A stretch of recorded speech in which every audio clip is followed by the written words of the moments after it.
The NormInv function or norm inverse function is useful when you have the area under a curve. In other words, you have a statement about a probability and you want to convert it to a statement about the variable value, assuming that variable follows a normal model.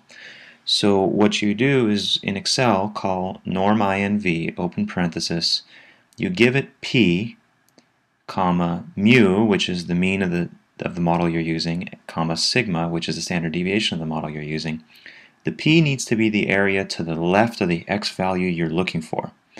If you type that in and push enter, it will return for you the x value. So this is really handy when you're doing confidence intervals, because in a confidence interval you know what confidence level you want, like say you want a 95% confidence interval, and you're looking for the critical z-scores in order to construct your interval. Let's look at an example. Here's one that asks us to construct a 99% confidence interval. It says, a clinical trial tests a method designed to increase the probability of conceiving a girl. In the study, 520 babies were born and 260 of them were girls. Use the sample data to construct a 99% confidence interval estimate of the percentage of girls born. So I'm going to start filling in some of the information that's coming from this problem. The sample size was 520. By x I mean the variable that we're counting. So we're counting the number of girls. 260 of them were girls. That's enough for me to compute p hat. It's 260 divided by 520, which I'm going to use Excel using references. I'm going to push the up button to point to B32 and divided by up twice to point to B31. I'm getting 260 divided by 520, which gives me 0.5. From that, I'm going to compute a standard error for the sampling distribution of proportions. This is just the standard deviation, except since we don't know the true population parameter, we call it a standard error to emphasize that we're using a sample statistic in place of the population parameter. So SQRT 0.5 times 1 minus 0.5, which is 0.5 again, divided by sample size. Of course, using references, we could have typed equal sign SQRT open parenthesis. I'm just using my arrow keys to point to locations. That should give me the exact same thing using references. It's a good habit to get in to use references because you're not doing the rounding in the middle of a calculation. In this case, there was no rounding. 0.5 and 520, those were whole numbers and they were exact. But in some situations, the rounding error can propagate pretty badly. So using references can be a solution to that. I have to check the conditions to make sure that the normal model can be used to do this inference procedure. Normally, I would do NP and n times 1 minus p is both bigger than 10. In this case, we don't know p, so we have no choice but to insert the p hat value. Basically, all we're saying is that the number of successes and failures are both bigger than 10. In this case, they're both 260 because out of the sample of 520, 260 were boys, 260 were girls.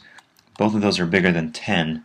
So I'm just going to say both counts of boys and girls are greater than 10. That's the rule of thumb for using a normal model to approximate a sampling distribution of proportions. Now that I've checked the conditions, I'm going to go ahead and use the normal model to find my critical z-score corresponding to a 99% confidence interval. Well, I got to go back up here to the picture.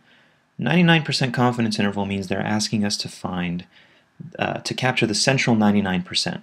So my picture would actually have two vertical line segments, one at the positive z-score, the other at the negative z-score. The middle area between those two values would be the central 99%. If I take out 99% from 1, I'm left with 1% in both tails. So 99% in the middle, half a percentage point in the left tail, half a percentage point in the right tail. The reason that's significant is because of the way the NormInv function works. I always have to feed it an area to the left of the z-score that I'm interested in. So if I'm interested in getting that positive z-score, I'm going to have the central 99% to feed into it, plus the left tail of half a percentage point. So when I call this NormInv function, I'm going to type in 0.995, that's the central 99%, plus 0.005 for the left tail. And since I'm interested in a z-score, this is indeed a critical value, I'm going to put in the standard normal model, which has a mean of 0 and a standard deviation of 1. That's giving me a z-score.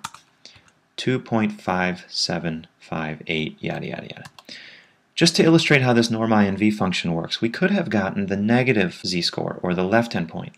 Again, if I was going to capture the central 99%, I'd have a left tail of 0.5% and a right tail of 0.5%.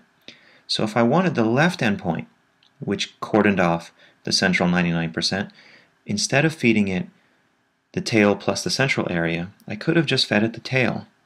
So let's see what that would do. I type NormInv, and I'm just feeding it the left tail of 0.5%, which is 0.005. Again, I'm interested in a z-score, so I'm typing in mean 0, standard deviation 1. Remember, z-score always corresponds to the standard normal model. This should give me the negative of that z-score that we just found, and it does. So in other words, in a standard normal model, the z-scores that capture the central 99% of the area are negative 2.576 and positive 2.576. That's what will feed into my computation of the margin of error for our interval, and then ultimately the left endpoint and right endpoint.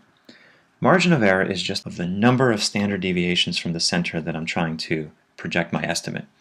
So that was the purpose of the z-score. I'm going to use 2.576 standard errors away from the center. So all I'm going to do is reference B37 and multiply it by B34. I'm just taking z star times the standard error, but I don't want to insert any rounding here. I want to use references. My margin of error in this case is 0.056. In other words, 5.6%. This sample gives me, at the 99% confidence level, an estimate for the percentage of girls that will be conceived through this method to a margin of error of 5.6%. That's what I use to compute my left and right endpoints of my confidence interval. The center of the confidence interval is 0.5. That's an exact value. To find the left endpoint, I'm going to subtract the margin of error. So I'm going to do minus B38. To find the right endpoint, I'm going to take 0.5 and add the margin of error. So it tells me that to a confidence level of 99%, this sample estimates the proportion of girls conceived to this method to be between 44.4% and 55.6%. In other words, we are 99% confident that that the girl conception rate using this method will be between 44.4% and 55.6%. Notice that the only rounding I did was when I reported my final answer.